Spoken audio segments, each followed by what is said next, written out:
अस्सलामु अलैकुम वरहमतुल्लाहि वबरकातुहू। दोस्तों, असदुद्दीन ओवैसी साहब का इस वीडियो को देखना और सुनना बहुत ज़रूरी है। इस वीडियो को देखने और सुनने के बाद आप तमाम नाज़रीन को समझ में आ जाएगी कि भाई सत्ता हमेशा के लिए किसी को नहीं मिलती, बल्कि इक़्तिदार की कुर्सी जो है चेंज होती रहती है, बदलती रहती है। सुनिए इस पूरी मुकम्मल वीडियो। देखिए, ये जो 3 बिल आए आज इंट्रोड्यूस होंगे, हमारी पार्टी का मानना ये है कि ये theory of separation of powers का, ड्यू प्रोसेस का, और जो जनता को ये इख्तियार है कि वो इलेक्टेड गवर्नमेंट्स को अकाउंटेबल बनाए, ये सब चीज़ें उसके ख़िलाफ़ जाता है।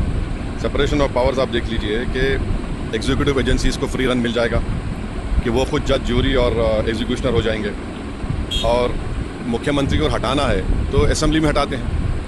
अब आप मेरे को ये बताइए कि BNSS में इतने ऐसे सेक्शंस हैं कि किसी को भी आप एक सेक्शन लगा दीजिए 5 साल के ऊपर का, तो लाजमी है वो 30 दिन के अंदर, या 30 अंदर BNS में ये है कि 90 डेज तक पुलिस कस्टडी ले सकती है।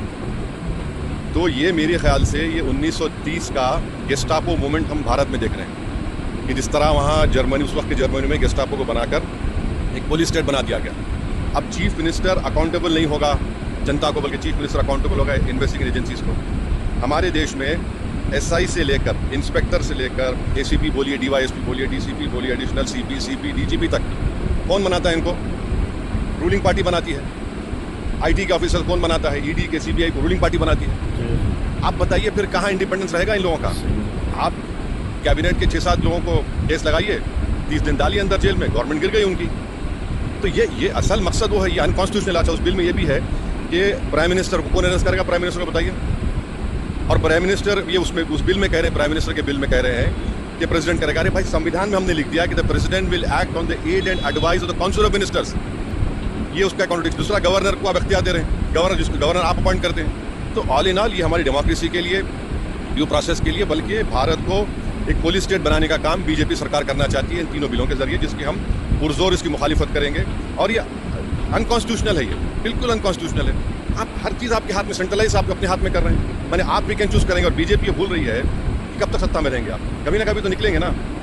तो पावर इटर्नल तो थोड़ी है कि ये आपके खिलाफ इस्तेमाल होगा। तो इस तरह का एक कोशिश की जा रही है, हम इसकी मुखालिफत करते हैं। अब तो है उसमें, मगर हम तो देखिए अब क्या होता है। तो उसमें ये कह दीजिए ना कि अगर किसी पर आरोप लगेगा तो रूलिंग पार्टी ज्वाइन नहीं करेगा, सेंट्रल गवर्नमेंट। आपके पास ज्वाइन कर लो, आप आराम से बैठो। भाई, पुलिस कैसा तय करेगी? जनता तय करेगी ना।